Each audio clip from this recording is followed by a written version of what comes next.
My guests this evening are from the Office of the Special Narcotics Prosecutor for the City of New York. Bridget Brennan, the Special Prosecutor.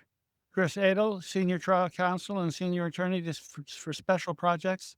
And Bernice Ordonez, Chief of Investigations. Their mission, along with 200 others who work in the office, is to protect public safety and prevent overdose deaths by investigating and prosecuting high-level narcotics trafficking organizations and illicit prescription drug distribution networks, and by responding to community complaints about persistent drug activity and associated violence. Targeted prosecutions and alternatives to incarceration are essential components of an effective strategy to save lives and reduce arrests.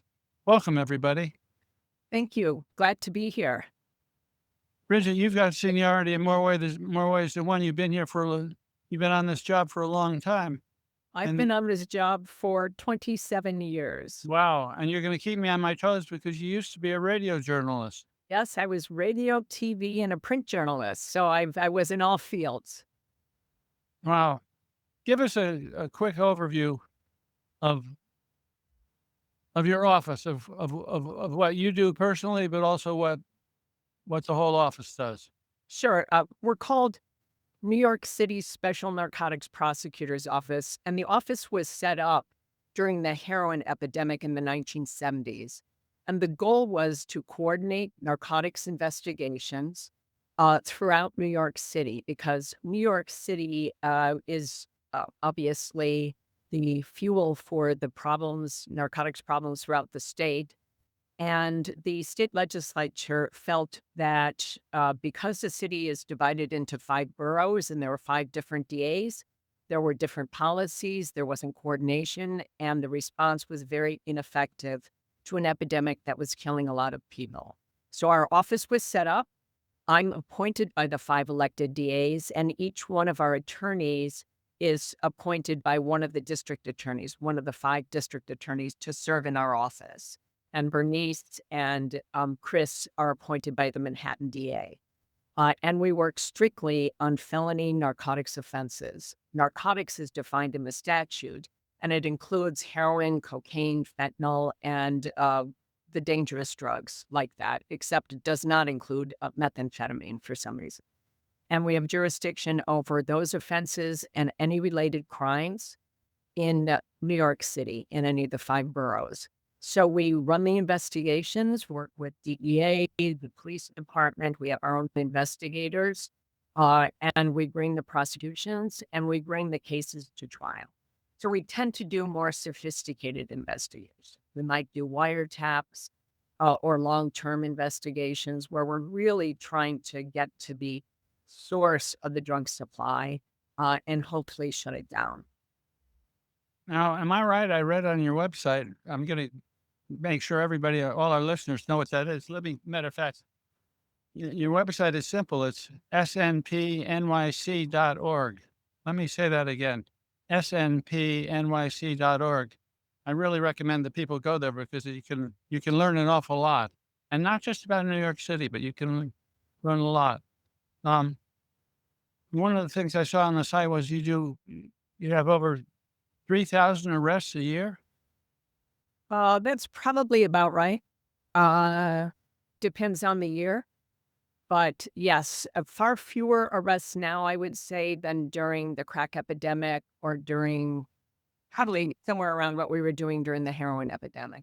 Now, does that number include all arrests or more of the high level end of the arrests you make? Or Most we do lower level cases in areas that are of particular concern to the city or might present specific problems. For example, in the Times Square area, there was a big problem with drug usage, open drug usage, a lot of overdose deaths, one of the highest number of overdose deaths in any precinct in the city. So we focused our efforts there on certain areas of Harlem where there were a high number of overdose deaths. We were asked to do investigations there.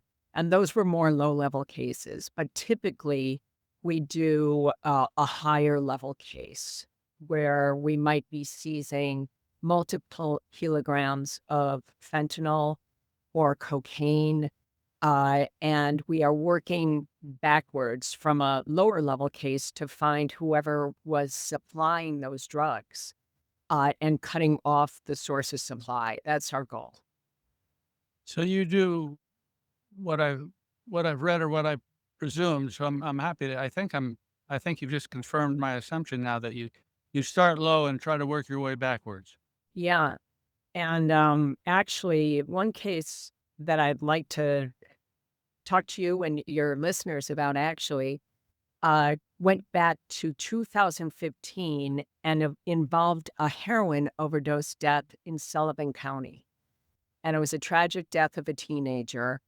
And so the investigators in Sullivan County had information that the drugs were coming from the Bronx. Now, the Bronx tends to be where we see very large supplies of drugs that are not just filtering out to all areas of New York City, but they're also going out throughout the state, Pennsylvania, and other states around the East Coast. So in this case, our investigators worked with the Sullivan County investigators and identified a very significant drug organization up in the Bronx that was supplying heroin, but it also had fentanyl. It was one of the first cases that we ever investigated where we found a relatively large quantity of fentanyl. And that investigation ended in May of 2015. And the heroin distribution group supplied local dealers throughout New York City and several counties in upstate New York, including Sullivan County. 5 defendants were arrested, and approximately 5 pounds of heroin and 5 kilograms or 11 pounds of fentanyl were recovered in that investigation. We did that with the DEA, the state police, our investigators, and we worked with Sullivan County on that. So that's a case where the original crime that was being investigated was an overdose death in Sullivan County, but we tracked it all the way back here to find the source of supply. And that was one of our biggest fentanyl seizures at the time. So that started us thinking about our responsibility to the rest of the state. And we formed what we called at that time the heroin interdiction unit, because it was mainly focused on heroin that was going outside of New York to the counties throughout the state. And we've continued that work. We have regular meetings, virtual meetings with the regions.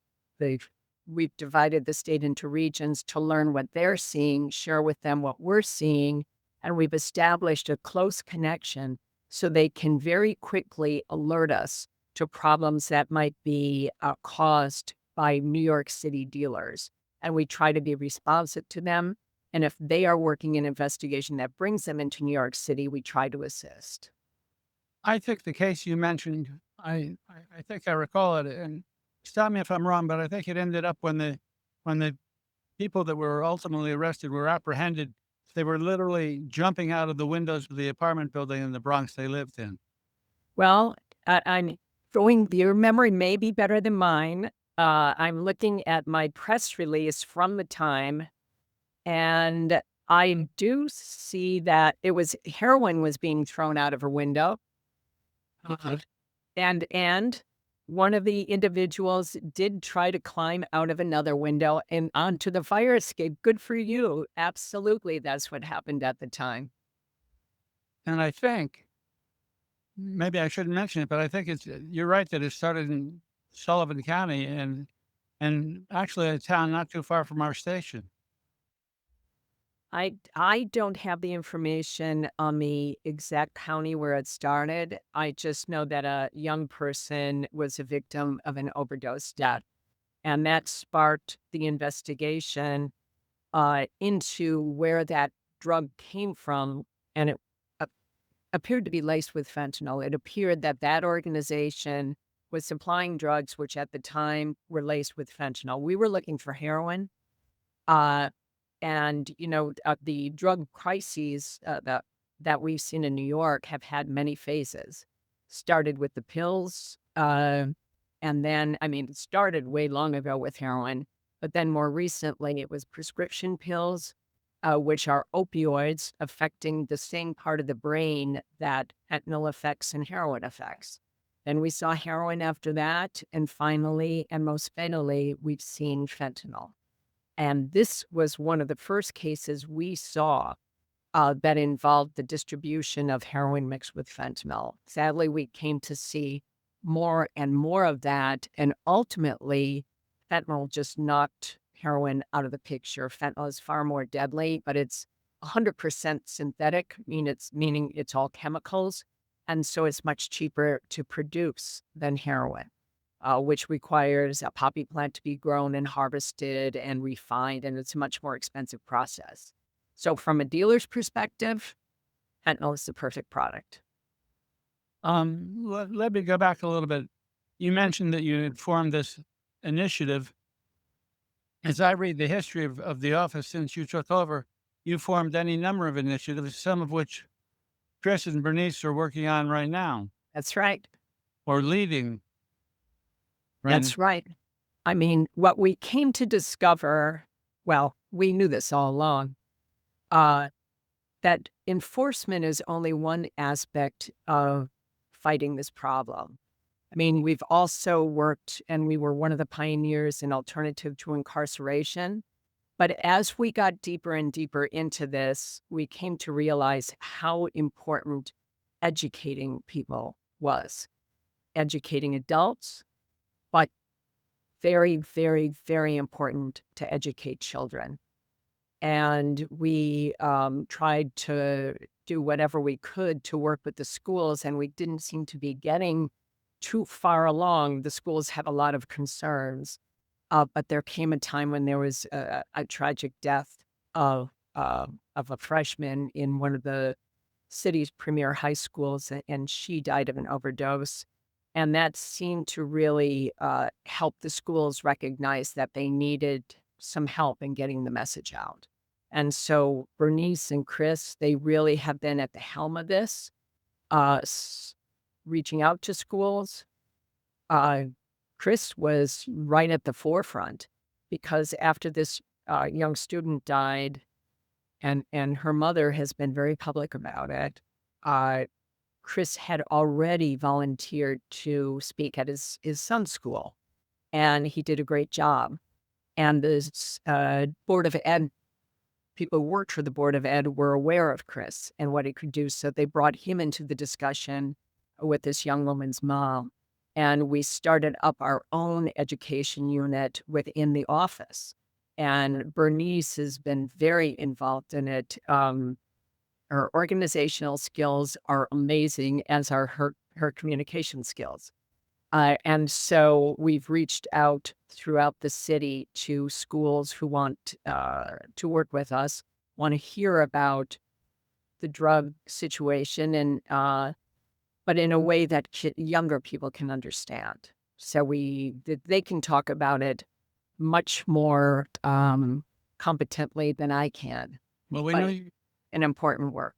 we know your time is limited, so we're going to finish with you. And when we're done with you, we're going to give them plenty of time to tell us all about their work. Okay, great. Um, the name of your office is the Special Narcotics Prosecutor, but it seems to me that I would give you a different name. I'm not quite sure what it would be, but it would be a much broader name. Does that make sense to anybody? I see some heads. We don't just do narcotics. Or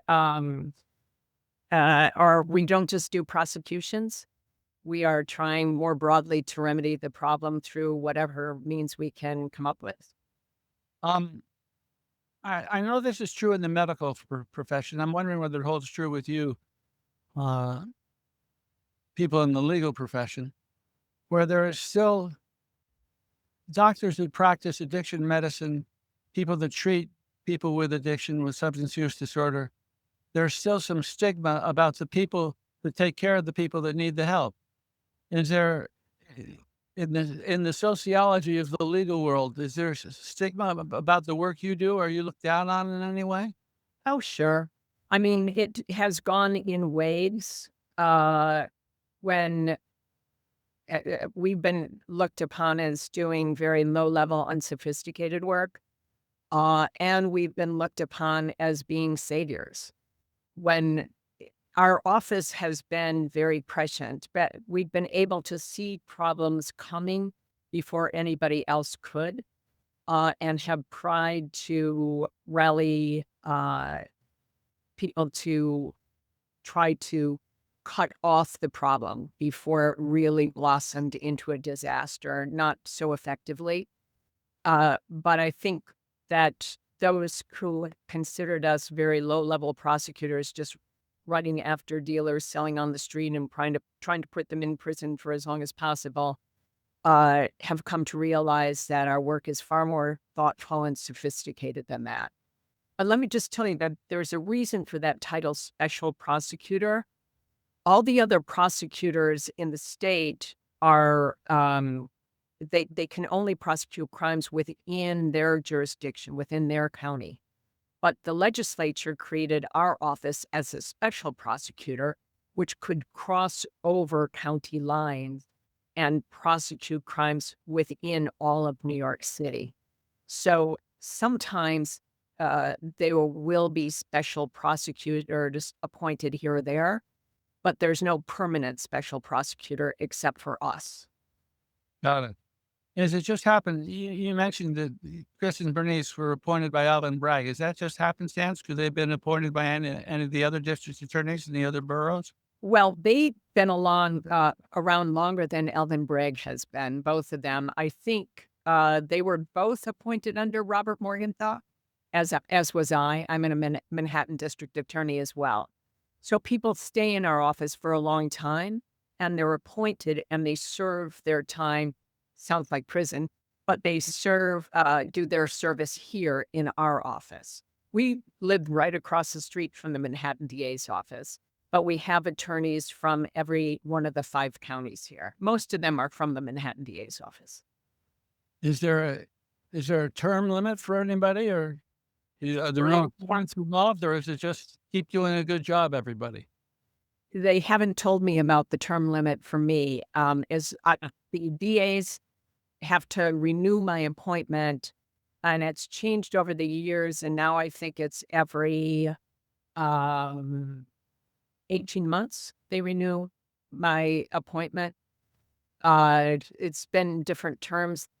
Our office operates under an agreement of the 5 DAs. So there'll be times where they might change the agreement in one way or another, but it hasn't changed in any remarkable way since I was first appointed in 1998, I think it was. Heroin is you mentioned this, the large amount of heroin, the largest amount of heroin, I believe, was grown in Afghanistan, although now apparently it's crossed the border and is being grown in Pakistan just across the border. Where fentanyl is the drug of choice for dealers.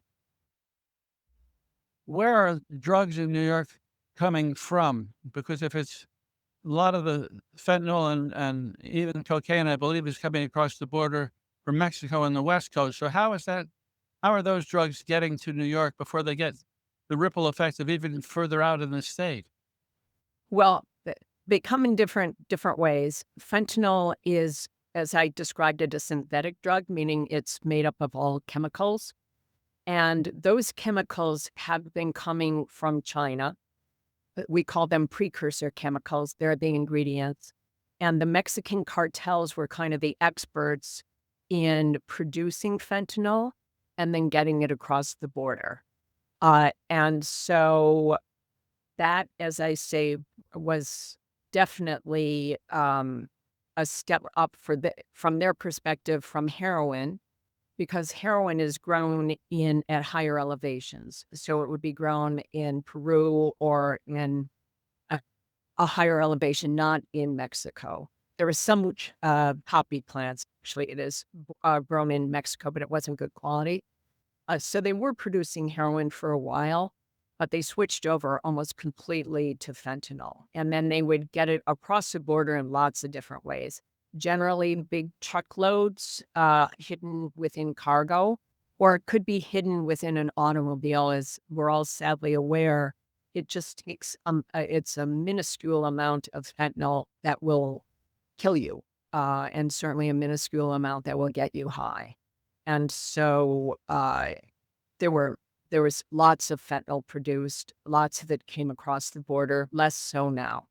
Fortunately, we're seeing a significant decrease in overdose deaths here in the city. The mayor just announced today that the health department has confirmed that in 2024, the overdose rate, the number of overdose dropped by about 30% here in New York. So that's good news. Cocaine, on the other hand, that needs higher elevations to grow. So that's grown in Central America, primarily Colombia or Peru, and it's refined there. And that tends to be smuggled out of Central America through, a lot of it goes the West Coast and up to California, and then some of it goes across the East Coast. Generally, it goes to one of the Caribbean islands or Puerto Rico or Dominican, and then would be transported from there into New York. Our main drug that we're seeing now, we're seeing a big influx of cocaine coming in. That's the biggest trend that we're seeing. We are still seeing some, we're still seeing fentanyl, far too much of it. And we are seeing some other variations on fentanyl, something called carfentanil, which is even more potent than fentanyl. Things called nitazines, which are also more potent than fentanyl. But the drug supply is very deadly in New York now because it's all mixed up. You buy cocaine, you might get cocaine and fentanyl, or you might get cocaine and methamphetamine.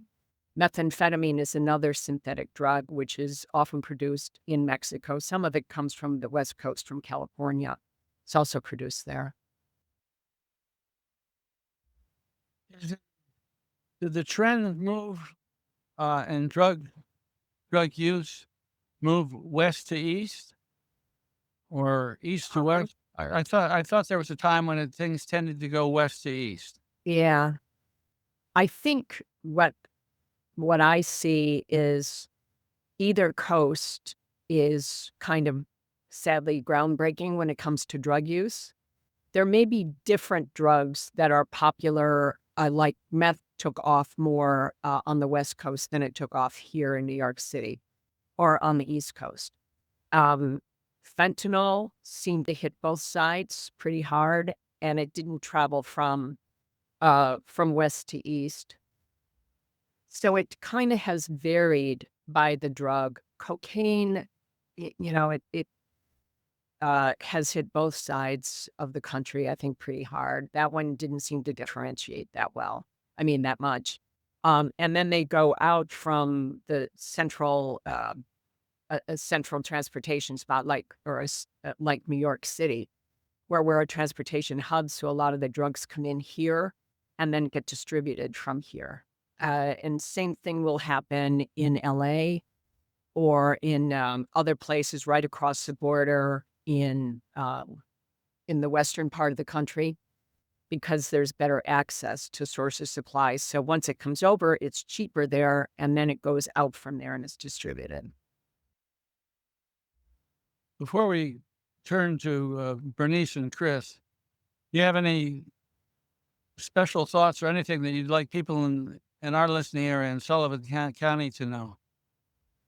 I think the most important thing that people should know is obviously that the drug supply is very dangerous, that there's help available, and that all of us are working towards the same goal. We're working to keep people safe. We're working to inform our children that there are better ways of making themselves happy than doing drugs. And we're working to help people who have issues like this, have addiction issues. The problem is a huge problem, but there's no one way of solving it. there's only multiple solutions, which will get us progress and success in this area. So, I think that's the most important message I could give. Do you have any particular heroes or heroines in over your time? People that you know, people you've worked with, people you've read, people that have had success in Well, doing just what you described. I admire people who may never hit a big limelight and work very hard at what they do because they believe in it and they believe it's important. I mean, people honestly like Bernice and Chris, and actually yourself too, Bill. You and I met many, many years ago, and we've been working in our own ways to try to get the jump on this problem. And those are the kind of people I tend to admire. It's people who are passionate and very committed and very thoughtful about how they're going to approach the problem. They're not judging people and they're not or prejudging situations, but they're going to do whatever they can to get there. Well, thank you. If you have, I'm aware of your time. If you have to go, feel free to. If not, stay and join us. Oh, thank you. I'm afraid I'm going to have to cut out here. But Okay. you're in good company. I just want to start first of all, Bill, thank you very much for inviting us. I just want to say to any educators out there, we have a presentation that we give to schools, which we're about to go into in a minute, and community groups. And if any educators out there want a copy of our presentation, they can email us. I'm going to give the email address now, if that's okay with you, Bill. Oh, please. It's info, that's INFO, info at SNP, which is short for Special Narcotics Prosecutor, .nyc.gov. Again, info at snp.nyc.gov, info at snp.nyc.gov. Now, Chris, when you say educators out there, how far out can we talk about? Well, our presentation does have a few slides that talk about New York City, but most of the slides are universal. They talk about the fentanyl problem as well as other dangerous drugs, and it's very educational. We provide it to students, faculty, parents, community groups. Has some videos in it as well. We've heard great things about people's reactions to it. It's very educational. And believe it does a good job of explaining to students exactly how dangerous the illegal drug supply is these days, and how you can't play around, and how just one experience with fentanyl can kill you, and how we'll get into this in a minute. But the bottom line is, and I apologize to any viewers who already know this, but I just want to make sure everyone knows, the drug dealers are using fentanyl, and they're claiming that it's cocaine or heroin. And they've also gotten so sophisticated that they've purchased these pill press machines that these pharmaceutical companies use to make their own pills. They take the fentanyl, they put them in the pill press machine. They create pills with the exact same shape, size, color, all the way down to the markings of real prescription pills, such as Percocet, oxycodone, Adderall, you name it. They sell it online. They claim that it's the real thing.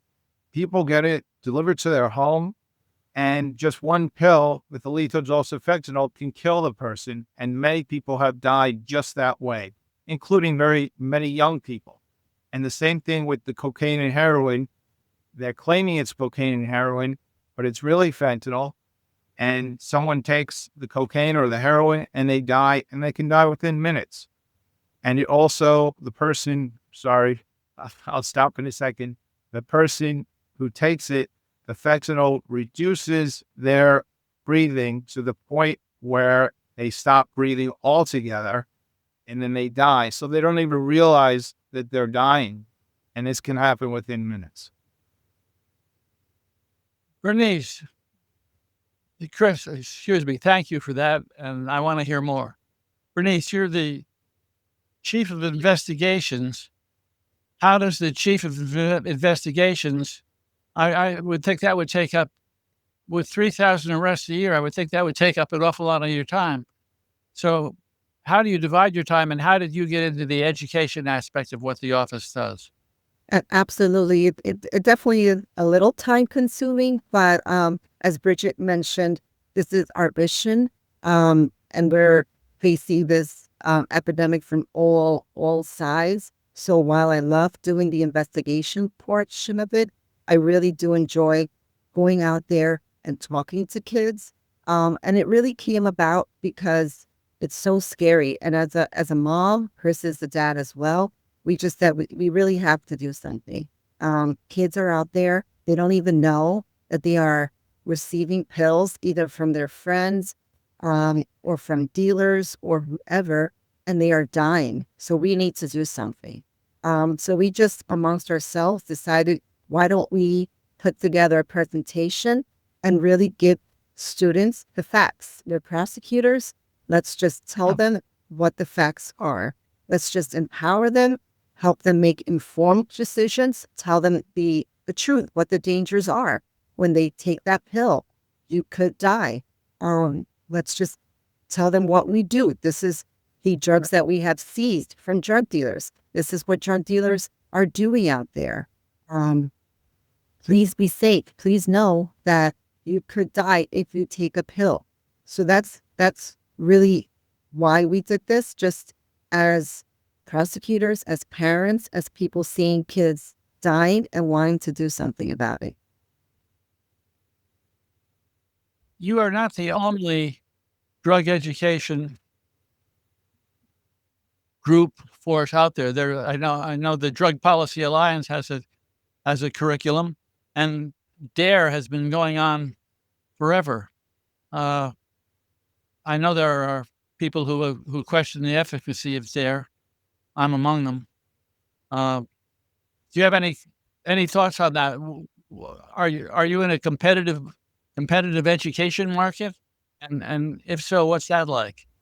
I feel like however the message gets to kids, it's fine. So as many people out there talking about this, I'm not an educator. I don't know the science behind teaching kids other than as a mom, as a prosecutor. So the many people that are out there telling kids what this is, I feel like that's the better. I remember DARE growing up, and I remember Nancy Reagan, this is your brain on drugs. That's my generation, how we grew up. I feel like the way we do it is a little bit more of empowerment to the students. Like, this is what's going on. Drug dealers are trying to manipulate you. This is the seizures that we have seized out there. 7 out of 10 pill could have fentanyl, could kill you. So I think kids these days they're smart. I think they appreciate that you're just telling them like it is and giving them the facts. We also put, as Chris mentioned, a lot of videos, and we've worked with this organization, A Song for Charlie, which is a great organization that has put out videos. And the way that came about was the founders, their son took a Percocet pill, I believe it was, or thought it was, and had an overdose. And so they also are out there educating others about these counterfeit pills, and they've put out tremendous videos. So we've used their videos with their permission. So I think the more information out there, and whatever is going to grasp the child or the student to say, okay, that resonated with me, then fine. As long as we get the message out there. Song for Charlie. Have you worked with Denise Mariano at Song for Charlie? Does that name ring a bell? It does. Chris, did we meet with, we definitely met with the founder and some other people, but it does ring a bell, yes, right? With a few people from Song for Charlie, wonderful organization. I applaud every organization, every government agency, every nonprofit that is getting the words out, where there's no competition here in my mind. It's all good. and people are trying to get the word out any way they can. There's even within the education system, there are health teachers and substance abuse prevention teachers that specialists. They're all trying to get the same message across to young people as well as older people. Older people are affected by this as well. We are happy to go to any community organization, senior centers, houses of worship, students, faculty, parents, and explain to them just how dangerous fentanyl is. To give an example, if you look at a penny and look at Lincoln's forehead on the penny, just the amount of fentanyl to cover Lincoln's forehead on the penny is enough fentanyl to kill you. And another example is the tip of a pencil. Just a tiny, tiny amount can kill you, and the drug dealers are not very careful in how they measure these things. And as a result, many, many people are dying. Yet there's still a market. The dealers don't seem to be worried about losing customers because they must feel there will always be some others along the way. Well, part of the problem is once someone starts, as you know, Bill, we all know, once someone starts using drugs, there are a tremendous amount of symptoms, withdrawal symptoms, cravings, psychological, physiological, and once someone is addicted, it's very, very hard to overcome that addiction. As one medical professional said, that if you want to know how hard it is to overcome addiction, try not eating for a week. And a drug user said, no, it's more like try not breathing. So, once people, I think, learn, that's why it's so important to go into the schools to educate the students ahead of time before they start getting tempted. I know that when I was young, we would hear from adults, oh, drugs are bad, but we never really got the information as to why they were so bad. And among peers, when I was young, people would say, oh, this drug is not so bad. The parents are exaggerating. That's why it's so important, I believe, to go into the schools and tell them exactly why it's so dangerous, why drug dealers are selling it without telling you that it's fentanyl. And just a tiny, tiny amount can kill you, and it's not worth it. It's not worth it to take a pill. It's not worth it to try some drug. It could be the end of your life within minutes. Well, the message, based on information I saw on your website, that there's a fatal overdose in New York City every 4 hours. That's correct. So as I tell the students, I say in 24 hours from the lecture, 6 more New Yorkers will have died from unintentional overdose deaths. And we just want to do everything we can to alert students. And I think when students are told this information, they will think twice. That's at least the hope. I think they will. I know that when I was young, people would do risky behavior, but they were always calculating how risky is this? And, how dangerous could this be? And they might do some things that are risky, but if they realized it was extremely risky, they realized that they were putting their life in severe danger, I think and hope that they would think twice. The figures, the city of New York, is there a preponderance of an age group that winds up overdosing more than other age groups? And are adolescents at the high end? Well, what's interesting is that it impacts all ages. It's, I believe it's the from 18 to 45, it's the leading cause of preventable deaths.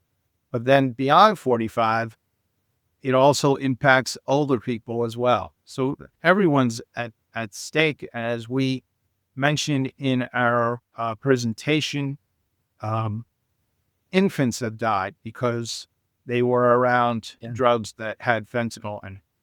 And teenagers have died because they thought that they were taking a pill that looked just like something their parents or their friends are taking. The drug dealers make it look just like a real prescription pill. It looks like a real prescription pill, and they take it and they die. As a matter of fact, I was just watching recently a story of I believe it was a young woman who passed away from fentanyl poisoning. And when they went back and looked at her past internet usage, I believe right before she died, she looked up, what does a real Percocet pill look like? So or some kind of pill. So she obtained the pill, presumably online, and had some concern. Was worried that maybe it wasn't safe. But then when she looked at what a real pill looks like and compared it to what she received, she felt comfortable taking it. Bernice, when you talk to kids, what sort of questions do they ask you? Or Yeah. books? Yep. It's interesting. We've spoken to kids as young as 6th grade through college. And I'll have to tell you, the younger kids really have a lot of questions and are very engaged. The older ones, the juniors and seniors in high school, they are engaged as well. But I feel like the younger ones are definitely come in with more questions. Sometimes we get, well, is fentanyl and marijuana? And that's really something we just don't know and we cannot answer because we don't test for marijuana. But anecdotally, we have heard that some people have found it in marijuana, but we can't affirmatively say that. We get questions, well, can you taste fentanyl? Does it taste different? Or can you smell it? Can you tell if it's in a substance? And you really can't taste it. You can't smell it. You can't at all discern that there is fentanyl in a substance. So we get questions like that from students, which they really are thinking about it. We also talk about Narcan, naloxone, and administering that and making sure that the nurses in these schools that we go to have naloxone readily available. Some kids ask, well, if we administer naloxone and the person is not overdosing, is that harmful? It is not. You should, if you think they're having an overdose, you should call 911 and administer naloxone. So they're definitely thinking about it, engaging, asking good questions. Do you tell them about the Good Samaritan laws in this state? Absolutely.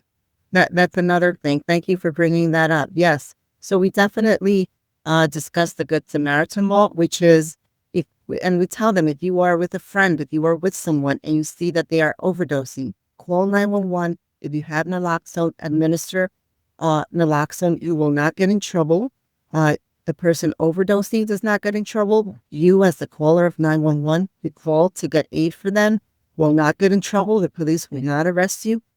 Good Samaritan laws are in place to make sure that 911 and help get to the person who is overdosing. That is the top priority, not arresting someone who's having an overdose.